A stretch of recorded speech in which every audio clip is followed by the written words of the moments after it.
감사합니다. 성령 강림주의를 맞이해서 우리 하나님의 무한하신 은혜와 능력이 성령을 통하여 여러분들의 삶과 가정과 자자 손손들 위해 능력을 함께 하시길 간절히 기원합니다.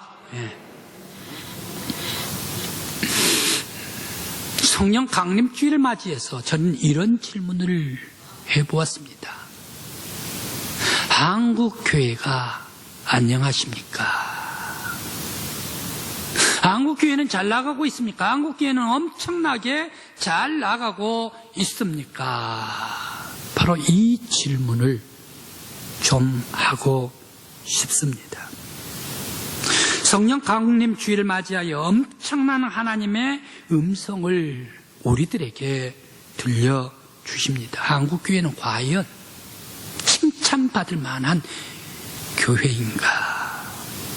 행여나 요한계시록의 7교회 중에 5번째 사대교회와 같은 교회가 아닐까?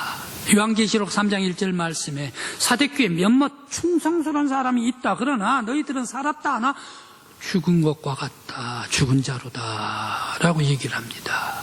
한국교회가 지금 엄청나게 많은 교회들이 있습니다. 성도들이 있습니다. 충성스러운 일꾼들도 있습니다. 그러나 교회 안에 모든 사람들이 과연 살아있나? 죽은 자와 같은가? 행여 이러한 말씀을 우리들에게 들려주시지 않을까 심히 염려스럽습니다. 우리 한국교회도 바로 이러한 교회가 되지 않고 성령님께서 역사해 주심으로 말미암아 날마다 하나님으로부터 칭찬받는 우리 한국교회, 우리 강국교회가 되기를 간절히 기원합니다. 오늘의 성경의 말씀은 오순절 강림주일의 말씀입니다. 이 말씀 1절부터 4절까지의 말씀을 딱 보면 대전환입니다. 한마디로 가던 길 가지 마. 다시 가야 돼. 새로운 길 가야 돼. 대전환이 오늘의 성경의 본문 말씀입니다. 지난날에 무지했던, 안주했던, 매너리즘에 빠졌던 모든 생활 종결하고 십자가의 삶으로 전환하라. 과거의 모든 매너리즘을 종결하라. 그리고 새 시대에 예수의 증인으로 혁신적인 삶을 살라. 바로 이것이 오늘의 본문 말씀입니다. 이제 말씀으로 들어갑니다.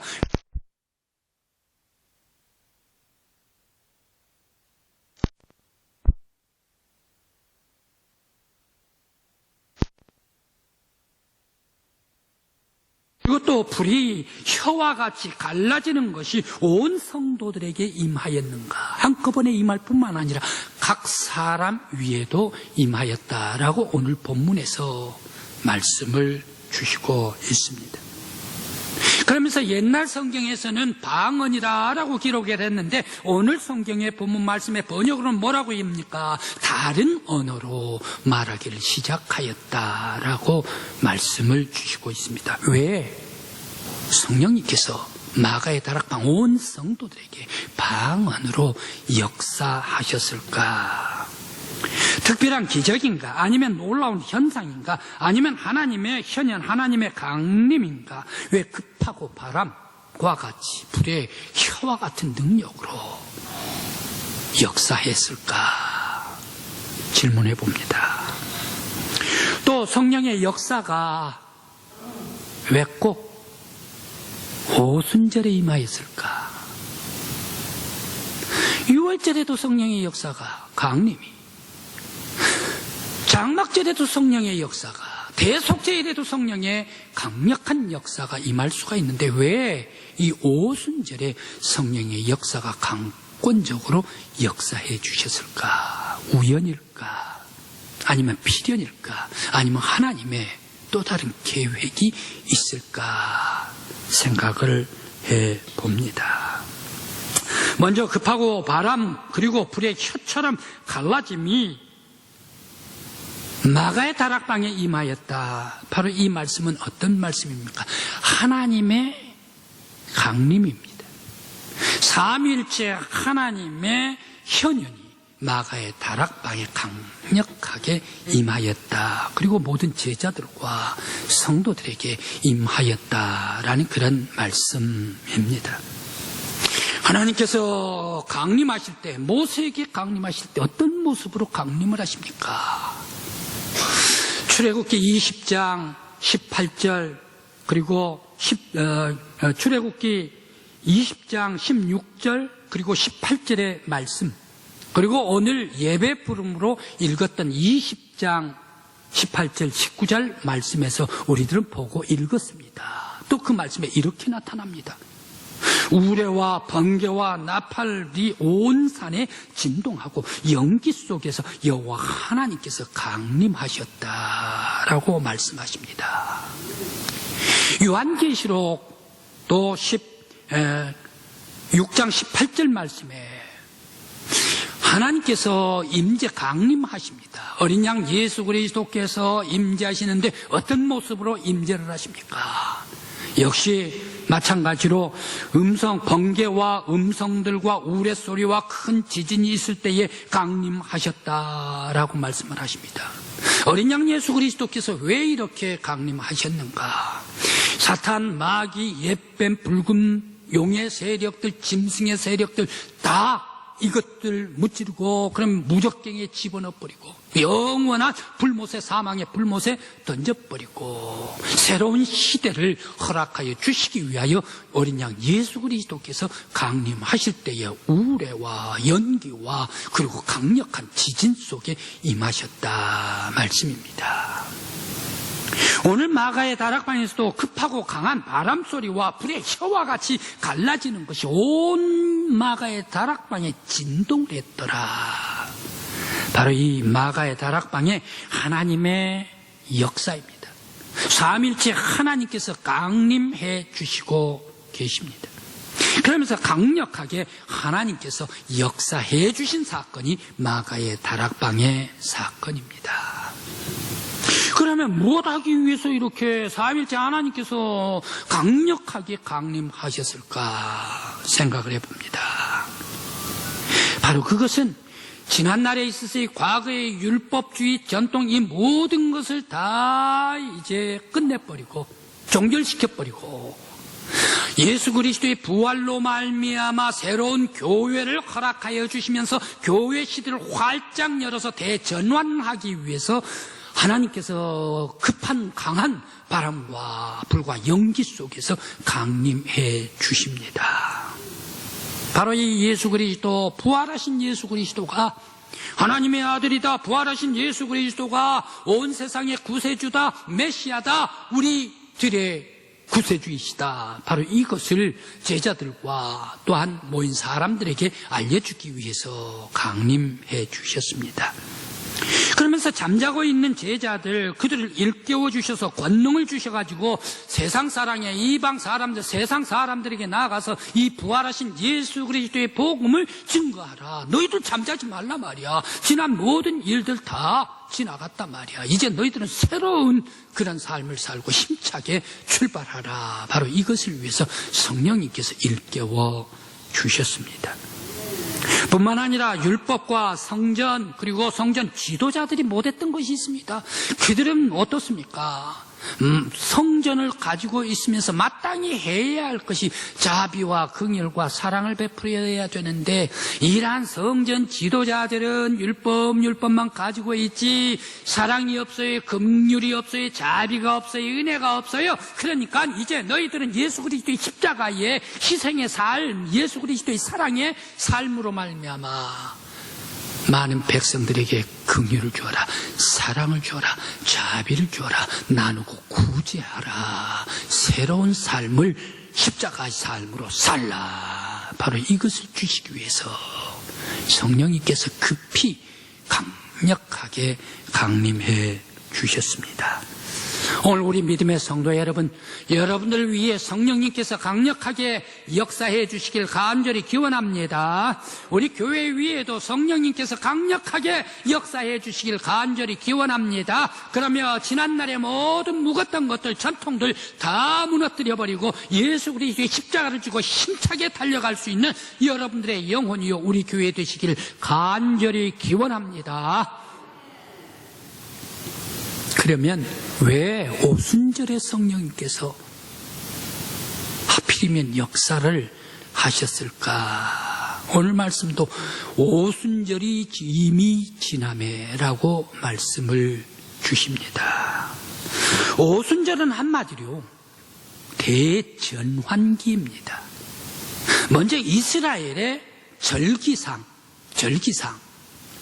농사일의 월령 절기, 농가 월령의 절기상 대전환일이 바로 이 오순절, 7.7절 다음 오순절입니다. 이전 것은 다 끝내고 새로운 것으로 시작되는 대전환기입니다. 아마 우리나라의 농사 월령으로 볼 때 하지와 같은 것이 오순절입니다. 우리 영도 영해 지역으로 차를 몰고 올라가 봤더니 깜짝 놀랐습니다. 저는 들을 바라보는데 아니 우리 지역에도 보리가 있네. 그러면 이 모자 그루가리를 하네. 이런 모습.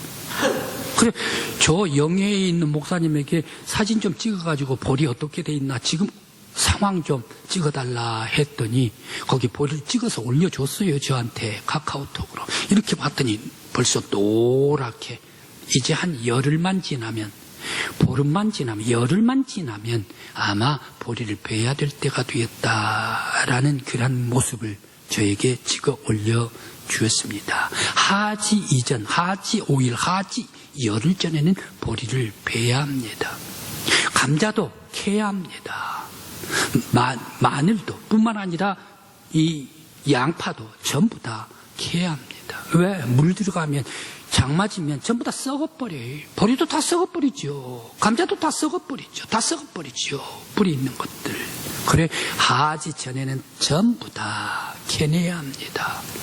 그러면서 오순절에는 이제 새롭게 이스라엘은 무엇을 시작해야 합니까? 열매 있는 과수 농사로 전환해야 합니다. 곡식 있는 밀, 보리, 대맥, 소맥 이것은 다 끝내버리고 이제 전환해가지고 과수 농사로 열매 있는 과일 농사로 전환해야 합니다. 대전환이 바로 이 오순절입니다. 우리나라도 역시 하지 그렇지 않습니까? 하지 이전까지는 보리가 다 베고 다 걷어들이는데 하지 때는 어떻습니까? 빨리 물 잡고 모내야지요. 그래서 나락을 심어야죠. 모를 심어야지요. 그러니까 이 벼농사로 들어갑니다. 그러면서 벼농사와 함께 이제 감이 그리고 사과가 대추가 열리고 하는 그런 과일 농사로 변해야 합니다. 바로 이 하지와 같다. 오순절이 농사원령의 대전환기다라는 사실입니다.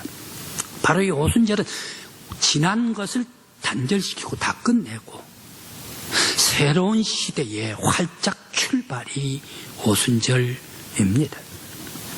모세 십계명 종교적인 영적인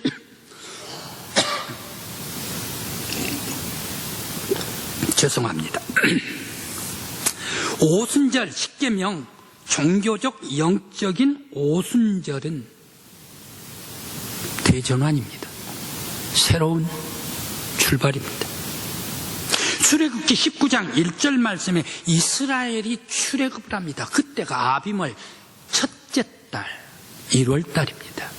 그래서 14일 날 6월절로 애굽을 출발을 합니다. 그래서 홍해를 가릅니다. 그러면서 마라의 씀물 다 지나갑니다. 엠림 59루 종려나무 다 지나갑니다. 시내산에 딱 도착을 하는데 50일 지나서 꼭 50일 지나서 시내산으로 도착을 합니다. 51수 오순절. 바로 이때에 시내산에 딱 도착하니까 모세에게 하나님께서는 뭐라고 얘기를 합니까? 너 올라와. 호렙산으로 올라와. 시내산으로 올라와. 호렙산, 하나님의 산, 시내산에서 무엇을 줍니까? 바로 이 십계명을 주십니다. 과거에 지난날 너희들은 애굽에서 종노릇 했느냐, 바로의 노예가 됐느냐? 이제 내가 너희들에게 새로운 언약을 준다. 새롭게 출발한다. 이 하나님의 거룩한 계명으로 가나안 땅, 언약의 땅, 축복의 땅을 향하여 들어가라. 새로운 시대를 활짝 열어서 바로 이 모세에게 계명을 주었던 때가 오순절입니다.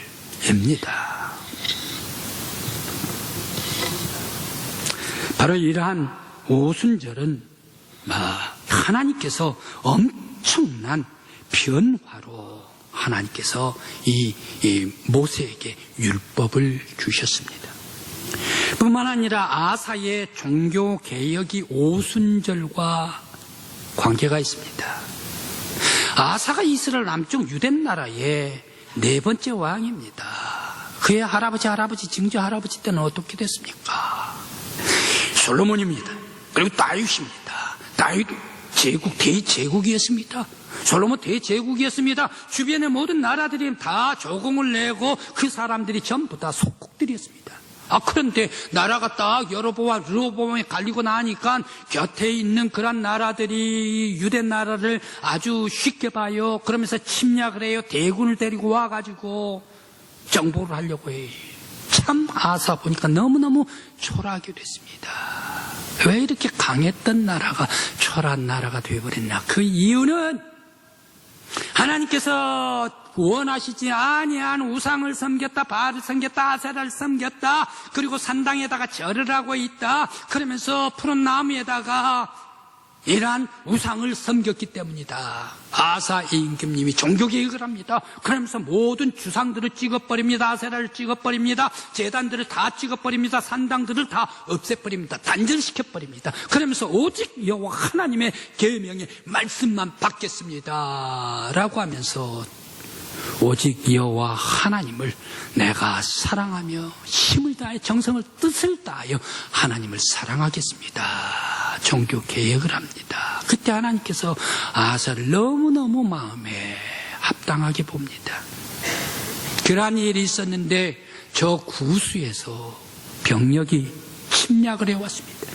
병력이 보통 10,000명입니까? 10만 명입니까? 아닙니다. 100만 명의 구수 군인들이 아사 왕 때에 유대 나라를 침공해 들어왔습니다. 역대하 14장, 역대하 15장에서 잘 기록해 있습니다. 그래서 이 100만 명이 침략해 올 때 아사는 성전으로 찾아갑니다. 하나님 앞에 찾아갑니다.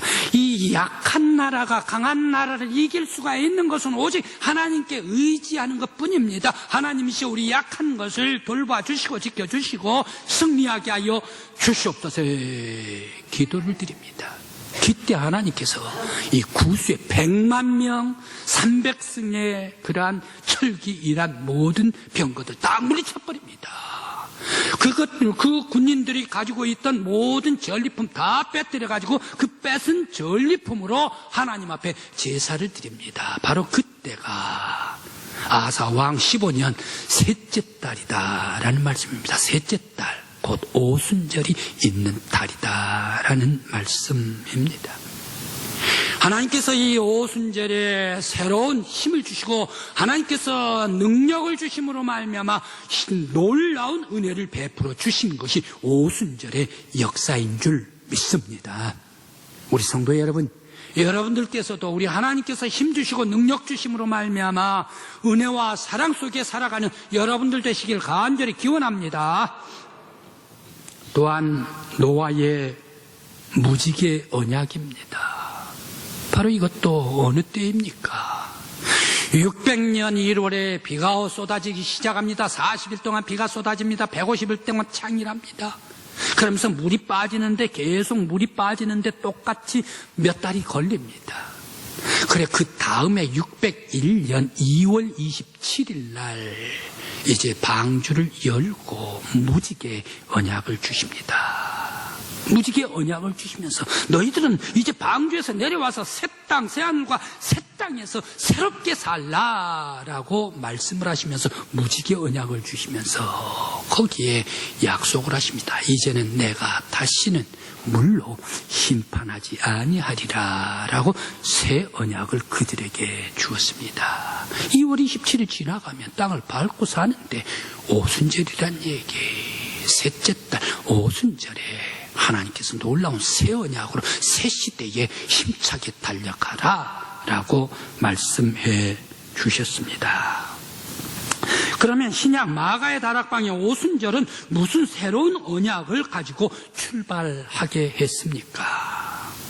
구약의 오순절은 단절하고 인간의 욕망과 죄를 단절하고 새로운 언약으로 새로운 계명으로 힘차게 출발하라 구약에서 말씀을 주셨다면, 그러면 신약의 오순절은 어떻게 해야 새롭게 출발하는 것일까? 하나님께서는 이 성령 강림 오순절에 무엇을 주셨습니까?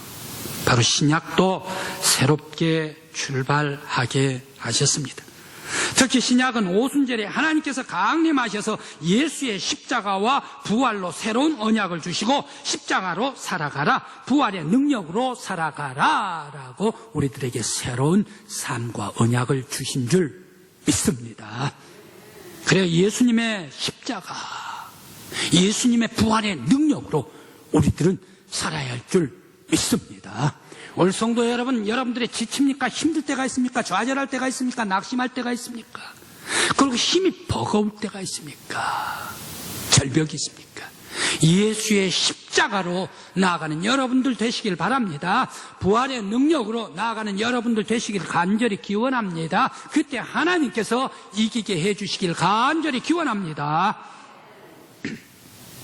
예수의 십자가는 무엇을 종결시켰습니까? 율법주의자들의 율법주의를 종결했습니다. 그래 은혜로 시작했습니다. 또한 사람이 앉은 성전을 치워버렸습니다.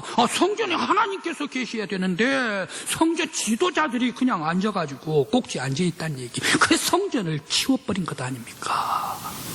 그리고 예수 그리스도의 거룩한 교회를 주셨습니다. 지도자의 권위와 권력을 종결시켜버렸습니다. 그러면서 교제와 모이기와 성경 공부와 구제를 시작했습니다.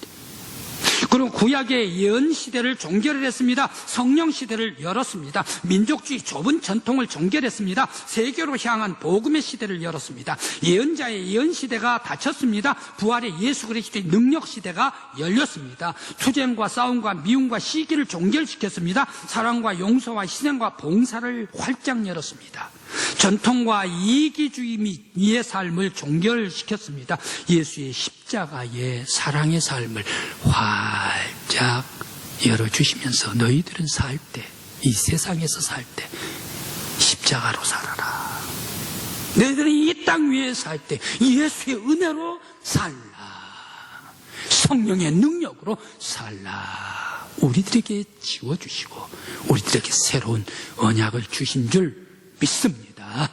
우리 성도 여러분, 십자가를 벗어버리지 말고 십자가를 쥐고 주님의 부활의 능력으로 살아가는 저와 여러분들이 되시길 간절히 기원합니다.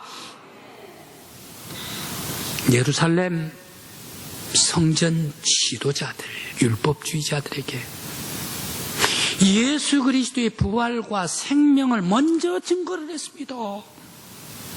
베드로 금과 은나 없어도 안진뱅이 그렇게 해가지고 성전으로 들어갑니다. 성전의 솔로몬 횡각에서 예수가 부활하셨다. 예수가 하나님의 아들, 예수가 온 세상에 구세주다. 너희들도 예수를 믿고 구원받으라. 죄를 회개하라.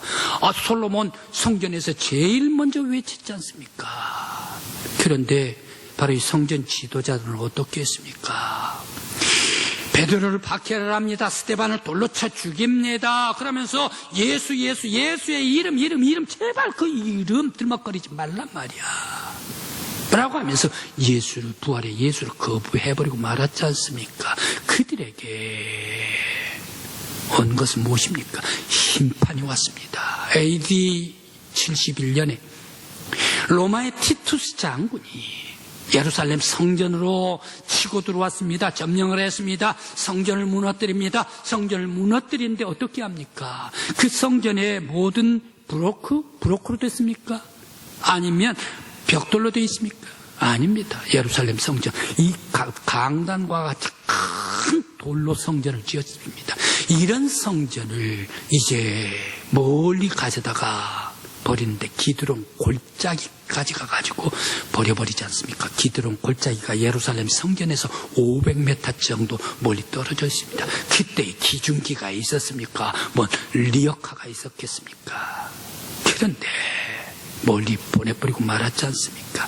돌 위에 돌 하나도 없이 완벽하게 파괴해버렸더라.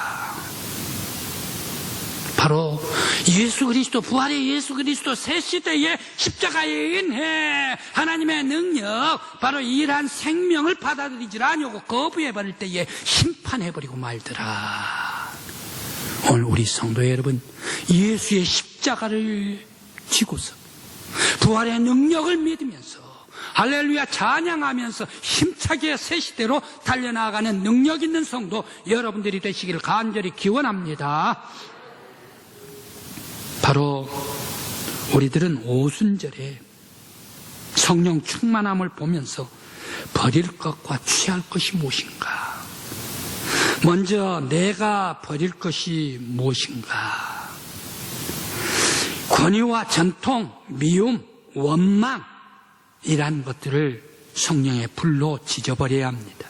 이기적인 것을 다 내려놓고 버려야 합니다. 그리고 또 교회가 버릴 것은 우리 지역의 모교회다라는 이러한 의식, 우리가 최고다라는 이러한 의식을 버려야 합니다. 그리고 교회, 우리가 큰 교회를 건축했다, 자부심은 좋지만 거기에서 교만해서 안주하는 것, 이거 버려야 합니다. 그리고 겸손해야 합니다. 한국교회가 버릴 것, 기복신앙을 버려야 합니다. 성도면 다 된다, 큰소리치는 이러한 교만을 버려야 합니다. 그리고 우리들이 취할 것이 무엇입니까? 먼저 나 개인 자신, 진실한 삶을 살아야 합니다. 기도하며 하나님을 앞세워야 합니다. 기도하면서 내가 기도하면 다 된다 말이야, 내가 기도하는 것 모든 것은 다 된다, 이란 속에 살아가면 안 됩니다. 기도하면서 하나님께 맡겨야 합니다. 기도할 때에 하나님께서 때로는 응답해 주시는 것도 있고 때로는 아니다라고 거절하는 것도 있습니다. 우리들은 기도할 때 어떻게 기도해야 합니까? 내가 기도했으니까 다 주십시오, 이게가 아니란 얘기예요. 이게가 한국교회 성도들의 모습이란 얘기, 이건 아닙니다. 기도할 때 더 겸손해야 합니다. 하나님의 뜻에 의지합니다. 기도하면서 내려놓고, 기도하면서 맡기고, 기도하면서 하나님의 뜻이 나타나도록 주님께 의지해야 할 줄 믿습니다. 또한 우리들은 무엇을 해야 합니까? 내려놓아야 합니다. 겸손해야 합니다. 그리고 우리 교회가 해야 할 것은 무엇입니까? 우리 강국교회가 해야 할 것은 요나와 같은 능력의 전도자가 필요합니다. 겸손히 섬기는 성도들에게 칭찬해주고 격려해주고 박수 쳐주고 사랑해야 합니다. 우리는 교회 아닙니까? 성도 아닙니까? 예수 그리스도의 사랑 안에 있는 성도 아닙니까? 세상 사람들은 어떻습니까? 이웃이 배를 사면 배가 아파요. 그리고 이웃이 땅을 사면 배가 아파요. 세상 사람들은 이렇다는 얘기예요. 그러나 우리 교회는 어떻습니까? 세상이 아니란 얘기. 우리 성도들이 훌륭하게 봉사하고 잘 되면 칭찬해주고 박수하고 격려해주고, 바로 이게가 우리 교회가 돼야 할 줄 믿습니다. 또한 우리 교회는 어떻게 해야 합니까? 교회는 하나님 앞에 먼저 순종해야 합니다. 교회 꼭대기에 앉아가지고 계산하고 비판하고 이렇게 해서 원망하고 이런 삶을 살면 안 됩니다. 모세의 가나안 땅으로 들어오려고 할 때에 광야에서 그들은 나이 많이 먹은 20세 이상의 사람들은 여호수아 갈렙 외에, 그 가족 2사람 외에 한 사람도 들어오지를 못했습니다. 왜 그랬습니까? 광야에 60만이 왜 그랬습니까? 원망하고 불평하고 비판하고 비난하니까, 야, 하나님의 거룩한 언약의 축복의 땅에 가서 이런 비판하고 원망하는 사람들, 내가 이 사람들 왜 데리고 가? 광야에 모래알로 날려버리고 말았지 않습니까? 다 죽어버렸습니다. 순종하는 사람들에게 하나님의 은혜로 감싸주시더라. 우리 교회는 순종하는 하나님의 성도들 되시길 간절히 기원합니다. 또한 한국교회에 하나님께서 무엇을 바라고 있는가? 한국교회 지도자들은 하나님을 두려워할 줄 알아야 합니다. 내가 이렇게 큰 교회를 하니까 내가 모든 거 다 할 수가 있다. 이건 교만입니다. 하나님을 두려워할 줄 알고 백성들을 섬기면서 민족에게 진실로 소망을 줄 수 있는 교회가 되어야 합니다. 그래야 한국교회는 연합하여 예수의 삶을 따르고 겸손히 민족 앞에서 살아야 합니다. 한국교회는 감사가 있어야 합니다. 구원의 은혜가 있어야 합니다. 하나님의 뜻에 순종하며 하나님의 뜻이 있어야 할 줄 믿습니다. 바로 이것이 한국교회가 되어야 합니다. 오순절은 대전환입니다. 너가 변하고 교회가 변하고 한국교회가 변할 때입니다. 한국교회에서 인간의 교만을 버리라. 하나님의 은혜를 알라. 겸손히 하나님을 의지하라. 온 세상의 빛으로 살라. 그리고 세상의 복음, 그리고 예수 그리스도의 이름으로 그리스도의 삶과 사랑과 긍휼과 자비로서 구제 나누어 줌으로써 온 세상의 빛이 되라. 바로 이것을 알지를 못하는 제자들에게 급히 성령의 불로 능력으로 역사해 주셔서 그들에게 가르쳐 주셨습니다. 오늘 성령의 역사 속에서, 성령의 불과 같은 능력 속에서 성령의 음성을 듣고 하나님의 음성을 듣는 저와 여러분들이 우리 교회의 한국교회가 되기를 간절히 기원합니다. 기도드리시겠습니다.